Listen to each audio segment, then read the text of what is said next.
Good morning students. जैसा कि पिछली क्लास के अंदर हमने एक टॉपिक स्टार्ट किया है that is hydrosphere. Okay, hydrosphere मतलब एक जलीय जो हमारा एक्वेटिक सिस्टम है उसके अंदर किस प्रकार से एक पारिस्थितिकी अनुक्रमण की शुरुआत होती है और वो सक्सेशन जो है क्लाइमेक्स स्टेज तक किस प्रकार पहुंचता है, ये हम पढ़ रहे हैं। जैसा पिछली क्लास के अंदर अपन ने पढ़ा था, हमने फ्रेश वाटर हमारा जो है वो रिजर्वायर लिया था।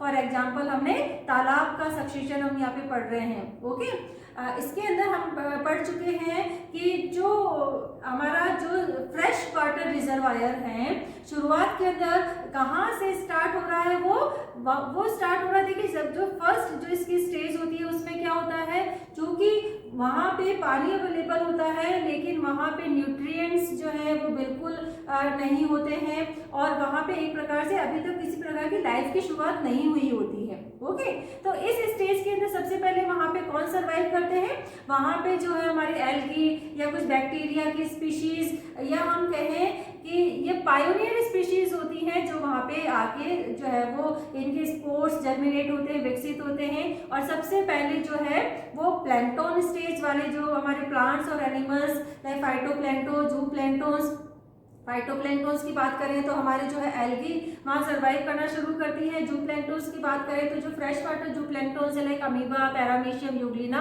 वो उस एरिया के अंदर जो है वो अपने आप को विकसित करना शुरू करते हैं। ओके, देखिए प्लैंक्टन स्टेज की बात में जो प्लैंक्टन स्टेज में क्या हुआ, after the death of the these organism क्या हुआ, ये जो है वो इनका जो डेड ऑर्गेनिक मैटर है वो तली के अंदर पॉन्ड्स की तली में जमा होता रहता है। और वो जो नई स्टेज है, नई स्टेज हमारी कौन सी थी, that is the submerge stage के जो भी हमारे जो प्लांट्स हैं उनके लिए वो अनुकूल हो जाता है। सबमर्ज स्टेज के अंदर फॉर एग्जांपल हाइड्रिला, वेलिस्नेरिया, कारा इत्यादि पादप वहां पे आके, जिन्हें हम जो है वो जलीय निमग्न पादप भी कहते हैं, वो वहां पे आके सर्वाइव करना शुरू कर देते हैं। ओके, इनके after the death of these plants and animals क्या हो रहा है, तली के अंदर फिर जमा हो रहा है ऑर्गेनिक मैटर का। इसके साथ साथ क्या होता है, सॉइल इरोजन से जो थ्रू विंड्स और थ्रू वाटर जो है वहाँ पे सॉइल आ रही है गाद के रूप के अंदर, वो डिपॉजिट होती जाती है। अब इस प्रकार की जो परिस्थितियां होती है वो थर्ड स्टेज जो हमारी कौन सी थी, that is the floating stage के जो है पादपों के लिए अनुकूल हो जाती है। फ्लोटिंग स्टेज में अब क्या होता है, यहाँ पे ऐसे पादप विकसित हो जाते हैं जिनके अंदर जो कि वाटर की सरफेस पे फ्लोट करने वाले होते हैं। फॉर एग्जांपल हम यहाँ पे देखें तो इसके अंदर जो है नीलम्बो, निम्फिया, इस प्रकार के, यदि हम देखें वाटर सरफेस पे फ्रीली फ्लोट करने वाले जैसे for example Wolffia, pistia, azolla, ये पादप जो है यहाँ पे आके सर्वाइव करना शुरू कर देते हैं। इनकी सीड जर्मिनेट होके यहाँ पे जो है सर्वाइव करना शुरू कर देते हैं।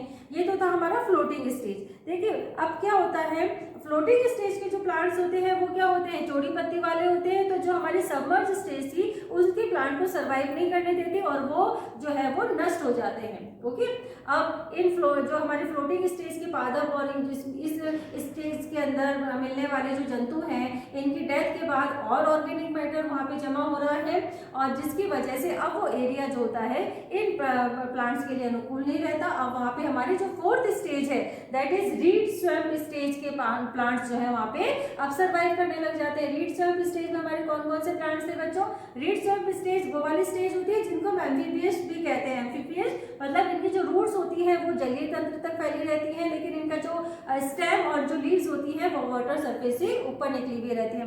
फॉर एग्जाम्पल यदि हम बात करें रेननकुलस, टाइफाकी, सैजिटेरिया, फ्रैगमाइटिस, रूमेक्स, इस प्रकार के प्लांट्स जो होते हैं वो उस एरिया के अंदर अब सर्वाइव करने लग जाते हैं। ओके, ये जो प्लांट्स होते हैं ये इनके भी डेड ऑर्गेनिक मैटर जो होते हैं तल में जमा होते जाते हैं और ये क्या करते हैं, उस पर्टिकुलर एरिया की ह्यूमस को जो है वो बढ़ाते हैं। ओके, साथ के साथ क्या हो रहा है, सॉइल इरोजन से क्या हो रहा है, सॉइल भी उस पर्टिकुलर एरिया के अंदर प्रवाहित होके वो जो हमारा पोन्ड है उसकी तली के अंदर बैठती जाती है। इस प्रकार इन सेडिमेंट्स की डिपोजिशन से अब क्या होता है बच्चों, ये जो हमारा एरिया है वो और ज्यादा ड्राई हो जाता है। अब यहाँ पे क्या होता है, वाटर लेवल बहुत ज्यादा कम हो जाता है, एक प्रकार से ये मार्शी एरिया बन जाता है। ओके, अब इस एरिया के अंदर हमारी जो फिफ्थ स्टेज है हाइड्रोस्फीयर की वो स्टार्ट होती है, दैट इज सेल्स, मार्श और मेडो स्टेज। ओके, देखिए फिलिंग प्रोसेस हो रहा है। This filling process finally results in a marshy soil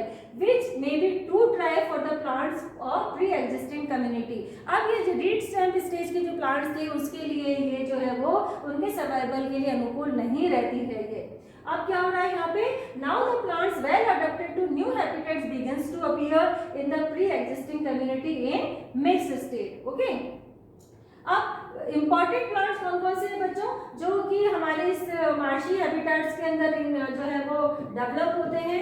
important जो है इसके अंदर हमारे साइप्रेसी और ग्रेमिनी कुल के पादप यहाँ पे जो है वो डेवलप होते हैं। कौन कौन सी स्पीशीज इसकी हम देखें तो यहाँ पे कैरेक्स होती है, और रशिस की देखें तो जंकस, एंड स्पीशीज ऑफ इसके अंदर थैमिडा, आइरिस, डिकेटियम, Eriophorum, okay, Cymbopogon and Campanula, Mentha, Caltha, Galium, Teucrium, Cicuta, ये कुछ स्पीशीज हैं जो कि हमारे जो है वो मेडोविस्टेज की स्पीशीज यहाँ पे सरवाइव करती है प्लांट्स की।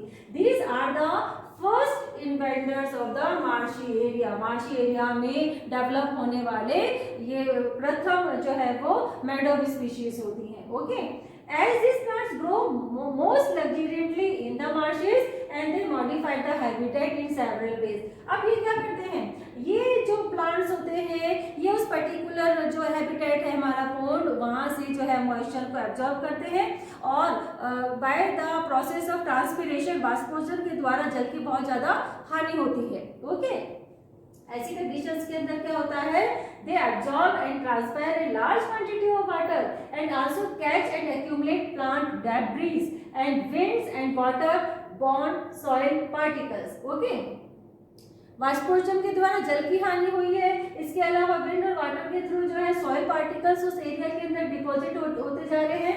तो अब वो हमारा एरिया और डेड प्लांट्स जो है और एनिमल्स जो है उनकी डेब्रीज और उनके जो डेड ऑर्गेनिक मैटर है उनके डिपोजिशन के द्वारा अब ये पर्टिकुलर जो एरिया होता है वो हमारा किस प्रकार का हो जाता है, ये एरिया जो है हमारा बिल्कुल ड्राई हैबिटेट, शुष्क आवास बन जाता है। ओके, अब ये जो ड्राई हैबिटेट्स होता है बच्चों, ये ड्राई हैबिटेट्स अब जो हमारे नॉर्मल हाइड्रोफाइट्स थे उनकी ग्रोथ के लिए सुटेबल नहीं रहता है। अब यहाँ पे जो है जो मीजोफाइट्स प्लांट्स होते हैं they start appearing and after some time क्या होता है जो हमारी सेज वेजिटेशन थी वो टोटली रिप्लेस्ड कर दी जाती है मीजोफाइट्स प्लांट्स के द्वारा। ओके, अब परिस्थितियाँ क्योंकि बिल्कुल शुष्क परिस्थितियाँ इस आवास के अंदर, शुष्क भूमि में ये जो है आवास चेंज हो जाता है, तो ऐसे में क्या होगा, अब कम नमी के अंदर उत्पन्न होने वाले जो हमारे वुडी प्लांट्स होते हैं वो यहाँ पे अब सर्वाइव करते हैं। तो हमारी 6th स्टेज है that is Woodland stage. Okay, देखिए शुरुआत के अंदर क्या होता है, इसके अंदर शुरुआत के अंदर कुछ श्रब्स जो है वो यहाँ पे जो है वो पनपते हैं, और इसके बाद में कुछ मीडियम साइज के ट्रीज जो है वो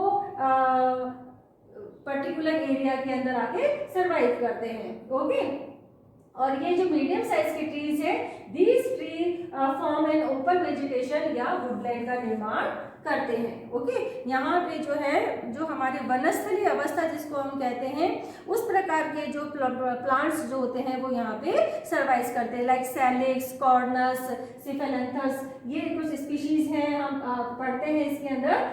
दिस शेड लविंग हर्ब्स में also grow under the trees.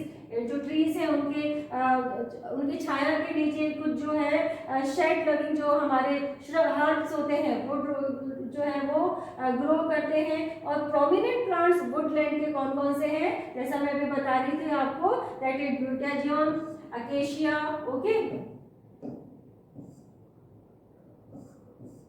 केशिया, Terminalia, Salix, Cephalanthus, ये कुछ स्पीशीज जो होती हैं बच्चों ये वुडलैंड प्लांट्स की वहाँ पे उस पर्टिकुलर जो अब हमारा कोन इकोसिस्टम जो एक शुष्क एरिया के अंदर कन्वर्ट हो चुका है वहाँ पे सरवाइव करती हैं। ओके, देखिए अब इन जो ये वुडलैंड के जो प्लांट्स हैं उनके डेड ऑर्गेनिक मैटर, इनके पत्ती, तने, इनके जो है वो झड़ने से वहाँ पे क्या हो रहा है, उस पर्टिकुलर हैबिटेट के अंदर ह्यूमस की मात्रा बढ़ जाती है। जो सॉइल है वहाँ पे ह्यूमस की मात्रा बढ़ जाती है, और वहाँ पे जो है वो अब आवास जो है वो किसके लिए अनुकूल हो जाता है, हमारे वृक्षों के लिए वो पर्टिकुलर आवास अनुकूलित हो जाता है।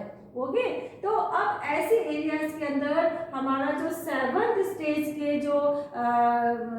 के जो प्लांट्स हैं और इसी स्टेज के दौरान मिलने वाले एनिमल्स हैं वो वहां पर आके सरवाइव करना शुरू करते हैं। ओके, शुष्क आवास बन गया और ह्यूमस, क्योंकि ह्यूमस की मात्रा बढ़ गई है, एक सॉइल जो है वो एक कॉम्पैक्ट टेक्सचर के अंदर आ गई है, तो इस स्टेज के अंदर हमारे सबसे पहले इस एरिया के अंदर जो है वो अब क्या सरवाइव करते हैं, क्या पनपते हैं, ट्रीज जो है वो वहां पर आगे उस एरिया के अंदर जो है वो विकसित होना शुरू हो जाते हैं। और ये ट्रीज जो होते हैं वो after a long time the hydrosphere में leads to the development of climax vegetation.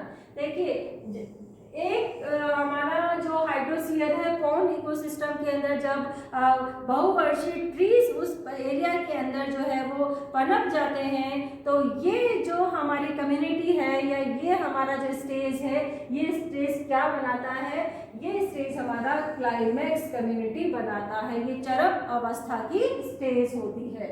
Okay, as the level of soil is raised much above the water level by progressive accumulation of humus and soil particles, the habitat becomes more dry and certainly well aerated। जो sir मैं अभी आपको बता चुकी हूँ, तभी यहाँ पर आके जो है वो वृक्ष जो है वो वहाँ पे पनपते हैं। ओके, इन सच हैबिटेट, अब इस प्रकार के हैबिटेट के अंदर क्या होता है, well adapted, self-maintaining and self-reproducing, nearly stable and uniform plant community consisting mostly of woody trees develop in the form of mesophytic forest। सबसे पहले मेसोफाइटिक फॉरेस्ट के रूप में जो वुडी ट्रीज जो है उस पर्टिकुलर एरिया के अंदर डेवलप होते हैं, मेसोफाइटिक फॉरेस्ट बनाते हैं।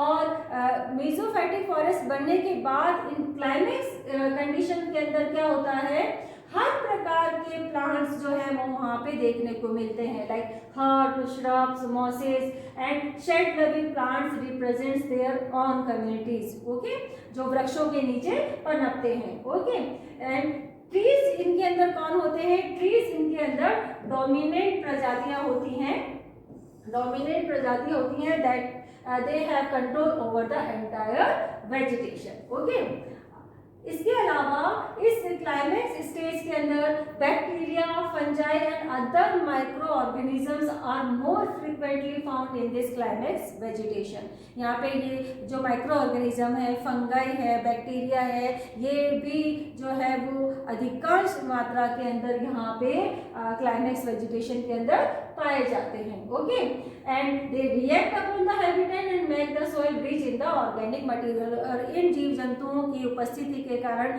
जो सॉइल जो है वो बहुत ज़्यादा जो है ऑर्गेनिक मैटर की वजह से बहुत ज़्यादा रिच सॉइल और जो है वो हो जाती है। ओके, देखिए क्लाइमेक्स स्टेज पे पहुंचने के बाद में क्या होता है, प्लांट कम्युनिटीज और उनके हैबिटेट्स के बीच के अंदर एक कंप्लीट हार्मनी डेवलप हो जाती है। Okay, and it is now clear that the whole sphere is a continuously but gradually changing complex in which the changes are forced by biotic, topographic और climatic factor। जो हम शुरुआत से पढ़ रहे हैं कि ये जो हम पूरा जो हमारा हाइड्रोस्फीयर जो हमने पढ़ा है उसके अंदर जितने भी चेंजेस हो रहे हैं, ये चेंजेस जो हैं वो कंटिन्यूसली एंड ग्रेजुअली चेंजेस जो होते हैं वो उत्पन्न होते हैं। ओके, और ये अलग अलग स्टेज में उत्पन्न होने वाले चेंजेस पर्टिकुलरली किसके द्वारा, वहाँ के बायोटिक, टोपोग्राफिक और क्लाइमेटिक फैक्टर्स के द्वारा इन्फ्लुएंस होते हैं।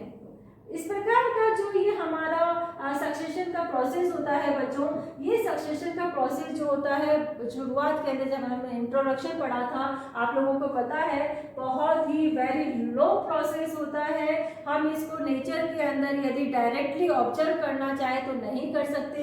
क्योंकि एक क्लाइमेक्स स्टेज जो हमारी बिल्कुल हम कहा न्यूट्रिशन स्टेज से जब हम क्लाइमेक्स स्टेज में पहुंचते हैं तो अकॉर्डिंग टू द हैबिटेट उसके अंदर हजारों साल लग जाते हैं। ओके।